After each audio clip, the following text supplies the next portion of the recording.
రాష్ట్రంలోని పొగాకు రైతులు ఎదుర్కొంటున్న సమస్యల పరిష్కారానికి ముఖ్యమంత్రి చంద్రబాబు నాయుడు ప్రత్యేక చొరవ చూపారు. పొగాకు బోర్డు అధికారులు, వ్యాపారులు ప్రకాశం జిల్లా ప్రజా ప్రతినిధులతో నిర్వహించిన కీలక సమావేశంలో రైతుల ఇబ్బందులను నేరుగా తెలుసుకుని పలు కీలక నిర్ణయాలు ప్రకటించారు.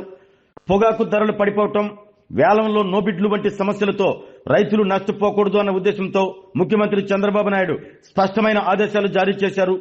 పొగాకు రకం ఏదైనా కిలో 200 రూపాయలకు తగ్గకుండా కొనుగోలు చేయాలని, రైతులు మార్కెట్కు తీసుకొచ్చిన ప్రతి బేలును కొనుగోలు చేయాలని వ్యాపారులు, అధికారులను ఆదేశించారు. వేలం ప్రక్రియలో అన్ని కంపెనీల ప్రతినిధులు తప్పనిసరిగా పాల్గొనాలని, రైతులు తీసుకువచ్చిన బేళ్లను తిరిగి వెనక్కి తీసుకెళ్లాల్సిన పరిస్థితి రాకూడదని ముఖ్యమంత్రి సూచించారు. ఈ ఏడాది ఒక్క రైతుకైనా నష్టం జరగకుండా గిట్టుబాటు ధర అందేలా చర్యలు తీసుకోవాలని స్పష్టం చేశారు. అనధికారిక కొనుగోళ్లకు పాల్పడిన వారిపై కఠిన చర్యలు తీసుకుంటామని, అవసరమైతే అరెస్టులకు కూడా వెనకాడబోమని హెచ్చరించారు. రైతుల ప్రయోజనాలే ప్రభుత్వానికి అత్యంత ప్రాధాన్యమని పేర్కొన్నారు.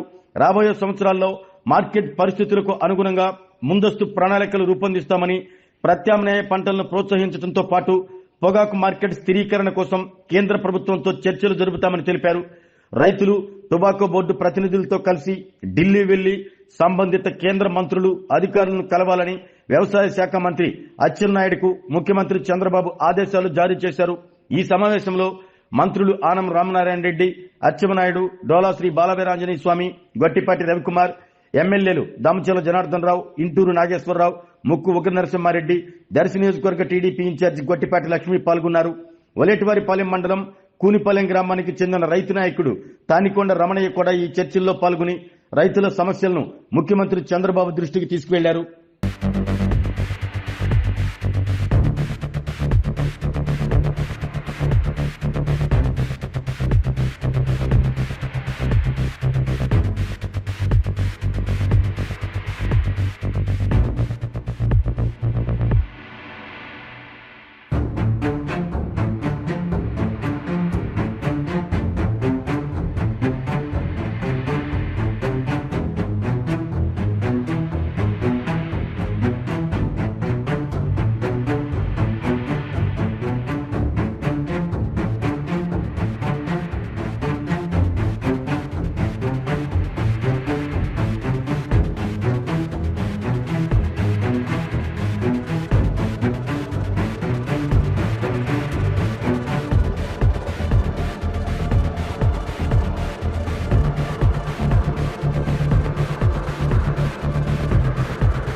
ఇన్ఛార్జి మంత్రి ఆనం గారు, ఎమ్మెల్యేలు జనార్దన్ గారు, అదేవిధంగా ఉగ్ర నరసింహారెడ్డి గారు, విజయ్ కుమార్ గారు, ఇంటూరు నాగేశ్వరరావు గారు, గుట్టిపాటి లక్ష్మి గారు అందరం కలిసి పాల్గొనడం జరిగింది.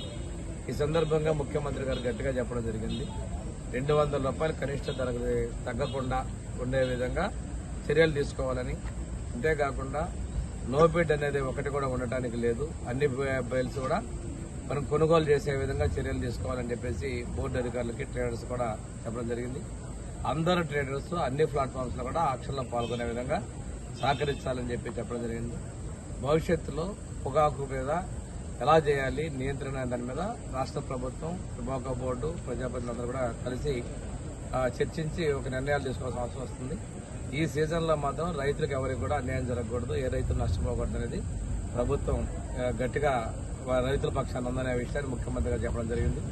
ఇప్పుడు అన్నదాత మనం ఎప్పుడు కూడా అందరికన్నా ఎక్కువ ఇవ్వటం కావచ్చు, రైతుల కష్టాలు ఉన్నప్పుడు ఏ పంట కూడా ఇబ్బంది లేకుండా రాష్ట్ర ప్రభుత్వం అండగా ఉందనే విషయాన్ని కూడా ఒకసారి గుర్తు చేసుకుంటూ, పొగాకు రైతుల కష్టాలు ఉన్నప్పుడు ఆ రోజు 2004 ముందు కావచ్చు, 2015లో కావచ్చు, పోయిన సంవత్సరం బర్లీ అప్పుడు కావచ్చు, మా ప్రభుత్వం ముఖ్యమంత్రి చంద్రబాబు నాయుడు అండగా ఉన్నారనే విషయాన్ని ఈ సందర్భంగా తెలియజేసుకుంటూ, రైతులందరూ కూడా ప్రభుత్వానికి టొబాకో బోర్డు సహకరించాలనే విషయాన్ని కూడా గుర్తుపెట్టుకుని టొబాకో బోర్డు రైతు పక్షాన ఉండాలనేది స్పష్టం చేయడం జరిగింది ముఖ్యమంత్రి గారు. సంబంధించి ఆక్వా ఫార్మర్స్ కి ఎవరైతే రిజిస్ట్రేషన్ చేస్తున్నారో వాళ్ళందరూ కూడా ₹1.5 కరెంట్ ఇవ్వాలని, మిగతా ఫీడ్ రేట్లు వాటికి సంబంధించి కూడా చర్చ జరిగింది. అదేవిధంగా ముఖ్యంగా ప్రకాశం జిల్లా, గోదావరి జిల్లాలో టొబాకో పండించిన టొబాకోని గిట్టుబాటు ధర లేక రైతులు కొంతమేరకు ఇబ్బంది పడుతుంటే దాని మీద వ్యాపారస్తులను అందరిని పిలిచి ఖచ్చితంగా 200 రూపాయలు తగ్గకుండా రైతులకి అందరికి కూడా ఇవ్వాలి. ఎక్కడ కూడా నో బిడ్ ఉండకూడదు, లో బిడ్ రెండు, లో తక్కువ రేటు కొనకూడదు, రిజెక్షన్ చేసి ఇంటికి పంపించకూడదు అనేది ఒకటి. ఈ రెండు ఒకటి. వ్యాపారస్తులు ఎవరైతే ఉన్నారో వాళ్ళందరూ కూడా ఆక్షన్లో పాల్గొనాలి. తగినంత వాళ్ళ కంపెనీ ఏ విధంగా ఉంటుందో దాని ప్రకారం కొనుగోలు చేయాలి, రైతులకు ఇబ్బంది లేకుండా ఈ సంవత్సరం అనేది. ప్లాట్ఫామ్ అదర్ దాన్ ప్లాట్ఫామ్స్ మీద కాకుండా బయట కొనుగోలు చేస్తుంటారు కొంతమంది వ్యాపారులు. అది కరెక్ట్ పద్ధతి కాదు. పొగాకు కొనుగోలు వజ్జీన పొగాకులు ఎప్పుడు కూడా ప్లాట్ఫామ్ మీద కొనాలి. అదొకటి ఖచ్చితంగా నామ్స్ పాటించాలని. దానికి సంబంధించి టొబాకో బోర్డుకి సంబంధించి చైర్మన్ గారు కానీ ఈడీ గారు కానీ వీళ్ళ ఆరోగ్యమే మహాభాగ్యం అంటారు, కానీ ఆరోగ్యాన్ని నమ్మకంగా కాపాడే స్థానం ఎక్కడ? ఇది ఒంగోలులో మీకు దగ్గరగా మన Venkataramana nursing home private limited. Caring your life 54 ఏళ్ల విశ్వాసంతో ఇది ఒక హాస్పిటల్ కాదు, ఇది ఒక విశ్వాసం. 3 తరాలుగా వేలాది కుటుంబాలను ఆరోగ్యంగా నిలిపిన ఆదరణ. మా నిపుణుల వైద్య బృందం మా దగ్గర అనుభవం కలిగిన బృందంలో అందించే సేవలు neuro surgery, general medicine, diabetes, pulmonologist, general surgery, ophthalmology, urology, orthopaedic, ENT, paediatrics, dental surgery, anaesthesiology, gynaecology, cardiology, emergency మరియు క్రిటికల్ కేర్. ఒంగోలులో ఆరోగ్యానికి ఒక కొత్త శకం ప్రారంభమవుతుంది. వెంకటరమణ ఐ హాస్పిటల్ ప్రారంభించబడింది. కంటి ఆరోగ్యానికి ప్రత్యేక పరిష్కారంగా ప్రభుత్వ ఉద్యోగులు, రిటైర్డ్ ఉద్యోగులు మరియు వారి కుటుంబ సభ్యుల కోసం ఈహెచ్ఎస్ ద్వారా వైద్యం, క్యాష్లెస్ సేవలు, మెడియాసిస్, స్టార్, జీహెచ్పీఎల్, ఆదిత్య బిర్లా, బజాజ్ అలియన్స్ మరియు ఇతర ప్రముఖ హెల్త్ స్కీమ్లు అందుబాటులో ఉన్నాయి. ఆరోగ్యశ్రీ, డాక్టర్ ఎన్టీఆర్ వైద్య సేవానిధి అందుబాటులో ఉన్నాయి. చిరునామా ఆర్టీసీ బస్టాండ్ ఎదురుగా, Kurnool road, Ongole. Phone number 08592282623, cell number 9100679099. Eye hospital number 9866484770. Website www.venkatramanarsinghome.com. Facebook www.facebook.com/pkrnh. Venkataramana nursing home, 3 తరాల విశ్వాసం, నూతనతతో కూడిన సేవ. మేము కేవలం చికిత్స చేయము, మేము శ్రద్ధ వహిస్తాం, పరిరక్షిస్తాం. సేవ చేయడం మాకు ధ్యేయం.